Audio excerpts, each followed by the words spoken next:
we are going to be talking about funnels.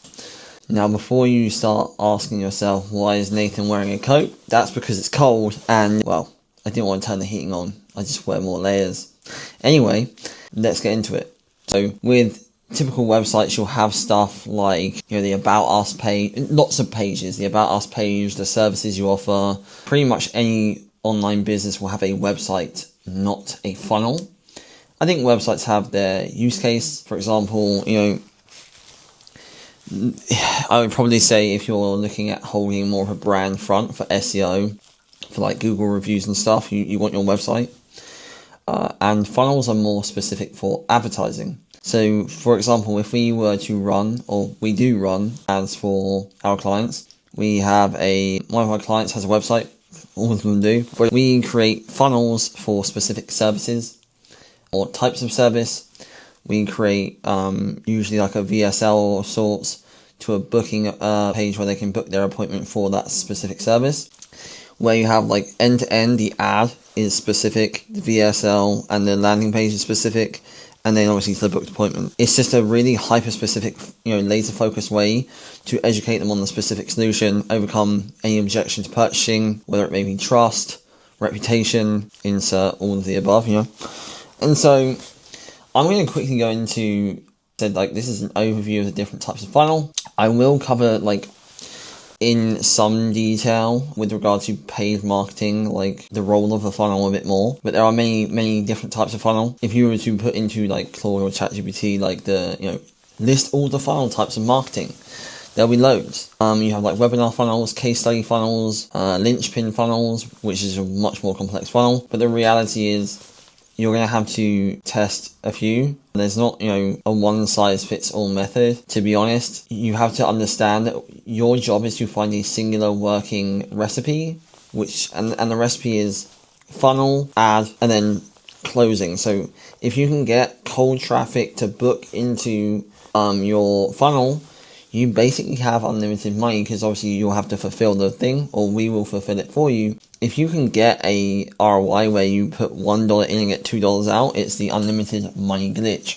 So the real funnels we want to go into is the VSL funnel, the lead magnet funnel, and the self-selling funnel, which is kind of self-explanatory. Now, once you kind of understand these concepts, you'll also understand the individual component that makes up that funnel, because at the end of the day, you can mix and match to an extent. For example, with a VSL funnel, that will usually be either direct VSL, so there'll be no actual opt-in to see the VSL, and then they'll go from a VSL to a booked appointment. However, you might think, and even me, I'm thinking, hang on, let's say I want to capture those business leads, then let's give them a nice lead magnet, for example, an ROI calculator. They opt in their information to get the personalized report on, for example, speed to lead, reactivation, and AI receptionist. And then that second page takes them to the VSL offer based on what you position them on the ROI side. So let's say it's speed to lead. That VSL can just, go over how you're going to offer your solution to them to help them grow with the hook and the offer. For example, we will book you 20 more qualified appointments without raising a single dollar of your ad spend. That's actually a really good hook. Perfect example. Now, I'm just going to quickly walk you through each type of funnel, because again, to be honest, I think even the experts in funnel building forget why they're using certain funnels, because they do each have their specific role. And so let's go into it.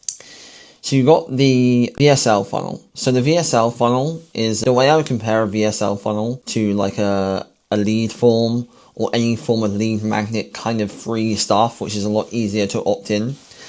Is a VSL is what we call bottom heavy. So it's a lot of work in terms of getting people into the pipeline. So you'll likely see higher cost per lead, or you will see a higher cost per lead and a higher cost per booking, but the level of qualified booking you're going to get is going to be higher. So you'll usually see the actual return across the entire funnel be higher as well. It'll also take less time. So the whole point of a VSL funnel is to basically present your best selling pitch, which isn't just a hard sell. It includes components like educating, an offer, a hook, or actually it's a hook, education, social proof, more education. Like, there's a lot to it, but the essential part being you are taking a potential prospect from, not really being too sure of you to completely feeling like that's for them. You'll handle all their objections, you've made them feel super clear on what you're offering and what you're promising, and then they go to the booked appointment, where on the actual sales call, they're already pre-sold to a great degree. Whether on a lead form, this can be significantly less. It's going to have a lot higher show-up rate. It can be produced affordably nowadays. Like, back in the day, obviously, even now, if you want to pay some guru who's written and produced a load of, world-class VSLs, then you can still do that for sure. However, you can still build VSLs with HeyGen, with Descript, which is a video editing software, and obviously AI avatars. We do have a VSL, or not just a VSL, we have an AI avatar creator where you can use faceless VSLs using my avatar to create your content.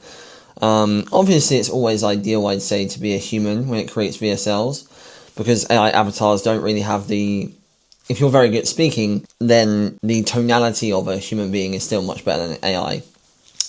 Now, in terms of the cons, a VSL can, for a new person, take 2 to 3 weeks, and they're harder to iterate when scripted. So obviously, when you built it and you edited it, when you want to make new VSLs, you have to go and make new VSLs.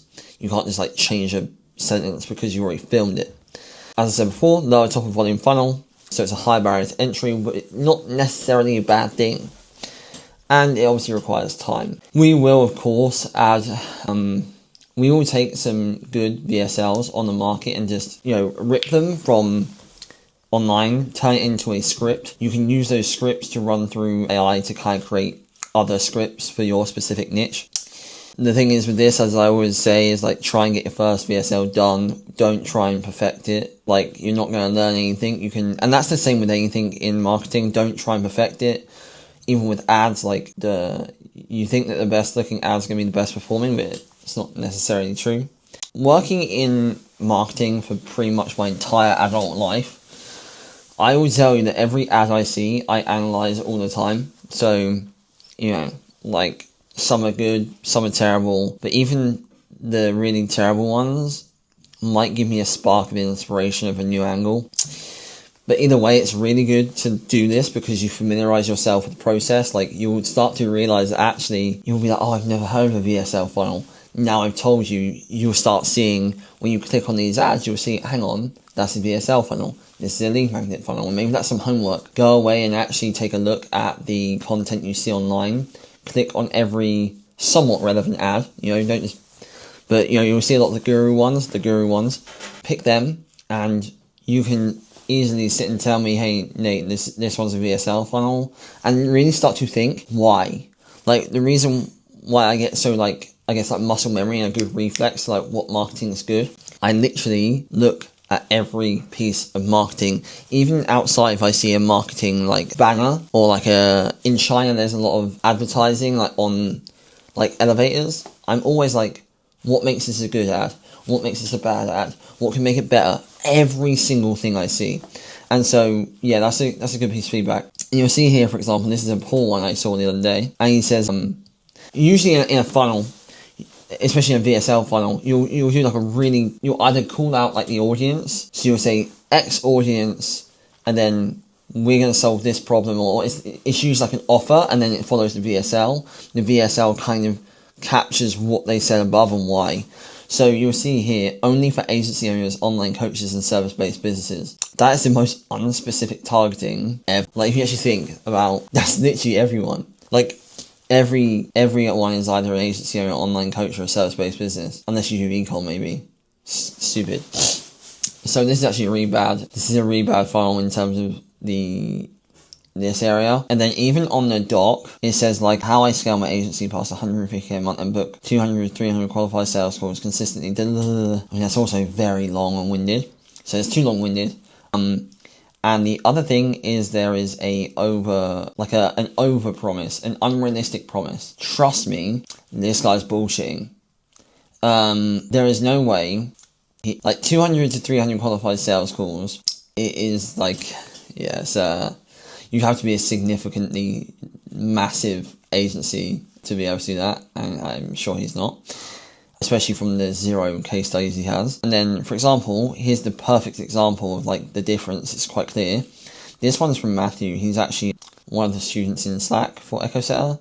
Super awesome guy. Connect with him if you want to in the general announcements in our Slack. But just as an overall ability to understand who's it for, like if I land on it, is it for me? Let's say I do this. It's like attention mesmerizing plastic surgeons doing X amount, doing over 20k a month.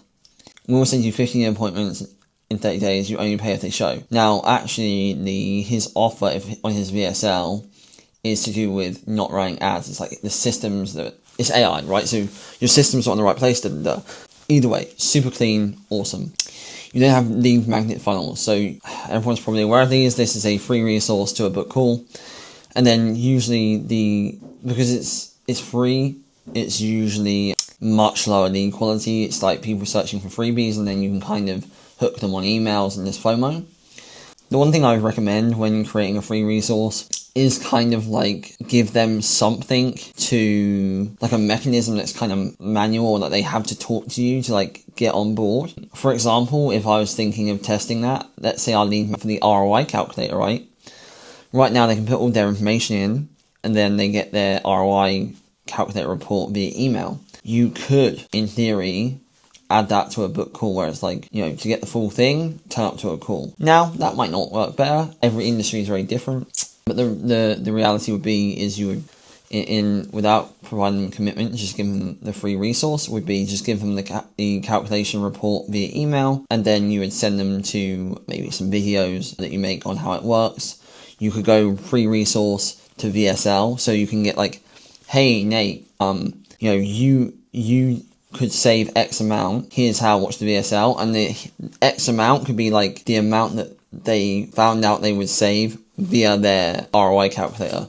So you basically webhook the output of their ROI calculator into like a lander with the VSL, and you just insert their custom value. Like, this is me just thinking like off the rip right now, but that would be pretty sick. The point being, that's more of a hybrid, but if you weren't to have any of that, it would be like an ROI calculator to a book call. They're not going to book, maybe, and then it's like, okay, hey Nate, here's your email, bang, and then the next email like 2-3 hours later is like education, free value, like maybe a case study, a book call, so on and so forth.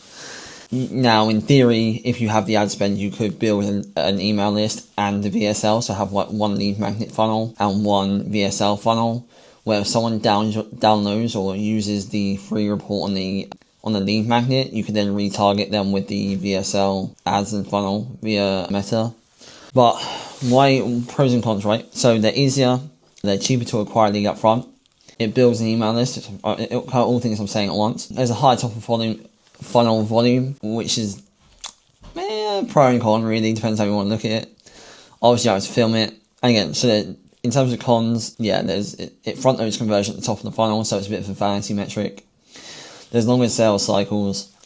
It requires like email sequence creation and management. You'll also need to clean your data, or you're going to get high bounce rates. You actually need to be really careful, actually, if you don't keep an eye on that. If you're getting a lot of leads and they're really shit leads and shit lead quality, you will impact your deliverability on email. Having my own email agency and still do with ecom, that's something that you really want to be careful of, because it makes a big difference.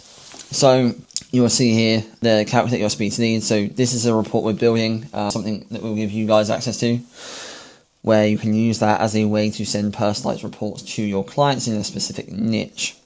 And then you have the self-selling demo. So that's what you'll see a lot of. It's these kind of AI orb and the ability for the AI to call you. Obviously, for a business owner, it's a lot more tangible. They qualify themselves. You don't have to film anything. You can use the pre-built templates that we have. And again, actually, you can use the pre-built templates on all the files we have.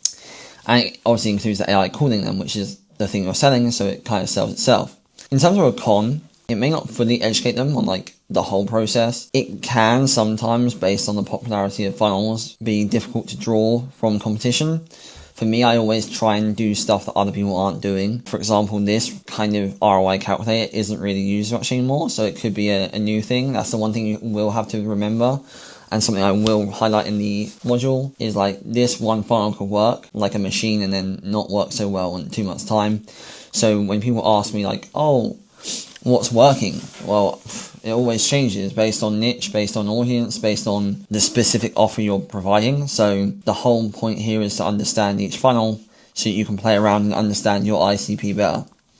And yeah, so it might not differentiate from others.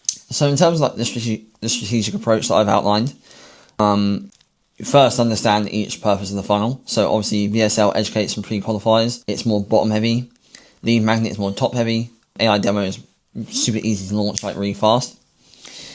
Test traffic to different funnels. So don't always change your funnel, change your advertising. Sure, like you need to see if your funnel is working, but at the end of the day, it's a volumes game. Like your funnel will work, especially the ones we build you, they will work. They have sold many things.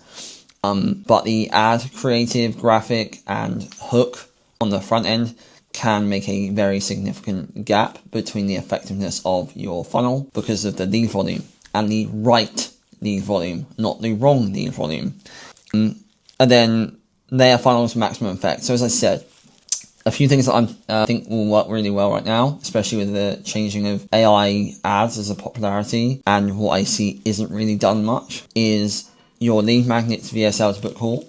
So getting them that personalized report, putting some kind of personalization, that second page on the VSL side, and then the book call. So it's like make them highlight to themselves that they have the problem, and then provide the solution of said problem on the VSL, so then the book call.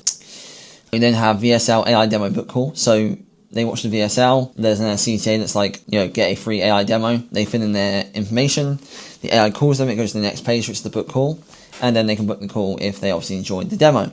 Those are like really two, I think, much stronger versions that can work really well. And again, because we teach you how to vibe code in the funnel building module, it will be much easier to do once you're getting more comfortable with all those moving components.